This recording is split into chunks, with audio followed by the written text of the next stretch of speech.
How's it going, everyone? Welcome back. Wanted to come out and make a very quick video because, as you can see, it's very cloudy. Got some thunder out that way. Very potentially could have a storm moving in here. But you ever realize that most of the time, people who write history are the ones, people who make history are the ones who survived history. And what do I mean by that? Okay, so just as a few examples here. So Gen X, baby boomers, and yes, after baby boomers, the greatest generation, the World War II generation. They're just about all gone. There's a couple of them left, but the greatest generation is just about all dead at this point. But anyhow, the baby boomers and the greatest generation, they were probably around during, there's no probably to it. They were around, possibly part of World Wars I and II, the Vietnam War, the Revolutionary War, Civil War, and maybe a couple of American conflicts. But they wrote those wars. They know what they meant, or what they mean, what they are today.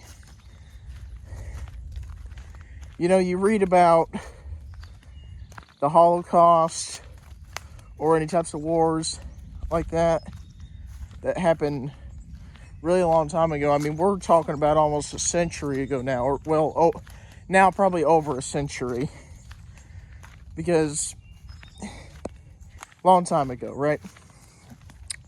But then I guess you could say up to more recently. Well, actually, let me finish that point. Let me finish the point that I just made. People today try to rewrite history. They try to bend it into a certain way that they want to see, and only they want to see. They try to make it, I guess, less graphic, if you will, to where not everything is told the same way. But that's not right. Okay, so let's fast forward a little bit. Let's talk about September of 2001. Okay? A whole classroom full of millennials. They're watching them towers fall, the World Trade Center, after it was attacked by Al-Qaeda, Bin Laden, and his whole group of flunkies that I'd like to kick in the you-know-where, or roundhouse kick them in the head if they were still alive, which I think a couple of them are. I really don't know, but anyhow, most millennials, they knew in their mind that when they turned 18, they were going into the military, because they were sitting in their 3rd, 4th grade, 5th grade classes watching on their classroom TV of them towers falling. And they knew when they turned of age, they were going to go in the service. And I'm telling you, you just don't make that stuff up. There's certain stuff that you see or that you survive in your life that basically rewrites history, almost. Well, not rewrites history, but adds to history. Here recently, like just within the past 4 years, COVID was real bad.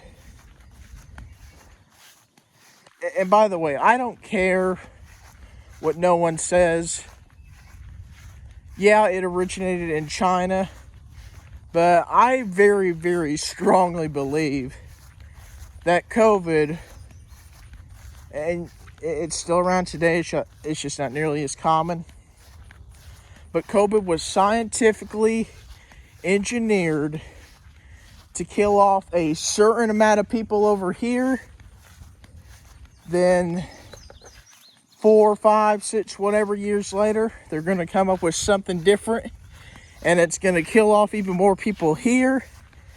Then several years or whatever later, they're going to come up with something completely unheard of, new and scary, and it's going to kill off a bunch of people over here. All COVID was about is the government wanting to do crowd control. That's all it was about. And I'm telling you what, that about ticks me off more than words can describe, because it shows that our government does not give a crap about its people.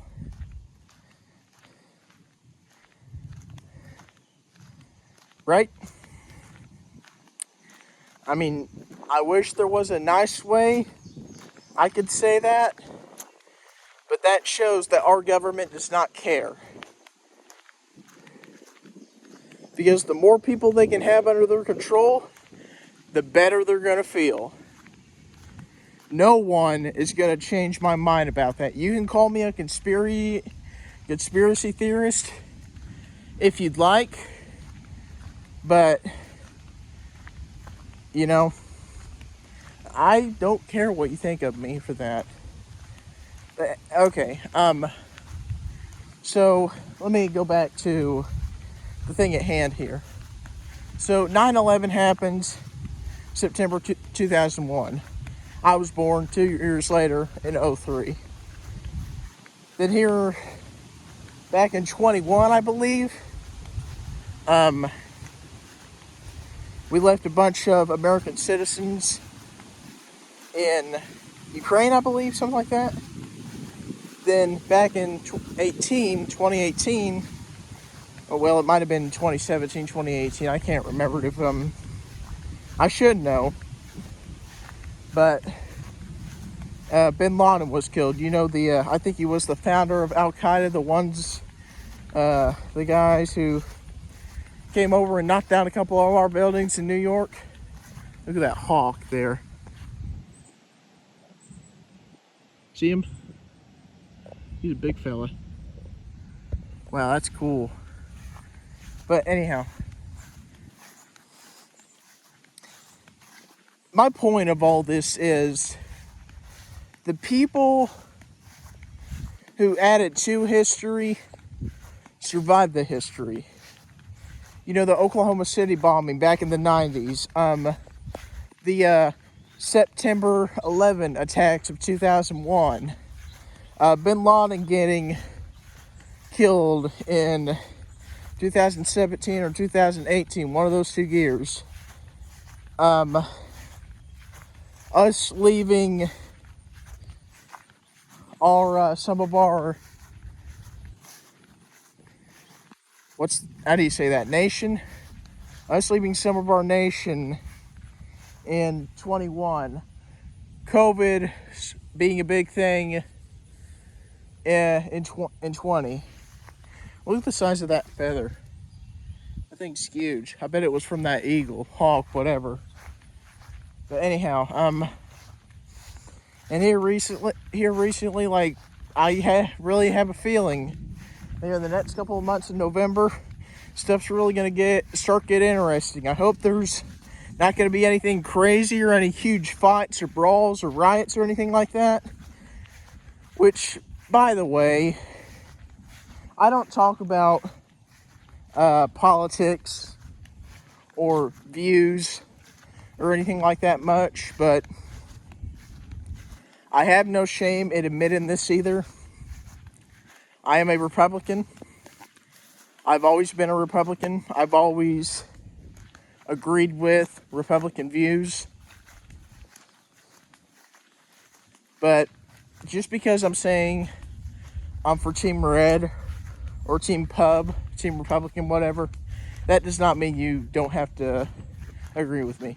It doesn't mean that you have to like me. I just ask that you don't let your life revolve around politics, because it's not good. It's really negative. But just be respectful. But anyhow, back to what I was saying. The people who write history, the people who add to history, are the ones who survived it. The ones who saw it happen, lived through it, and they survived it, kept going about it. Gonna end kind of with this. I'm sure there's a lot of you who pay attention to the news, read stuff about the news, or whatever the case may be about stuff online or whatever. But AI, artificial intelligence, is getting really, really big now. It's getting to the point now where it's starting to learn by itself, which in my opinion is really, really freaky and hard to understand. But it's also getting to the point where AI, I believe, within the next year or so, is going to start taking people's jobs. And that is weird to me. That is freaky to me. I'm going to turn around and start heading back, because before I started making this video, my uncle called me, and I was going to answer, but I couldn't cut it off in time. But anyhow, all that stuff that I just kind of listed off about AI and politics and whatever else, I don't get into that. I purposely block it out because I don't want to get into it. But with that, I'm probably going to bid you guys farewell. Goodbye. Probably give him a call back, see what's up. But anyhow, with that, hope you guys take care. Might be doing a couple little short videos here in a few minutes about this storm we're having moving in. But with that, hope you guys take care. I'm starting to get excited because Independence Day is starting to get very, very close now.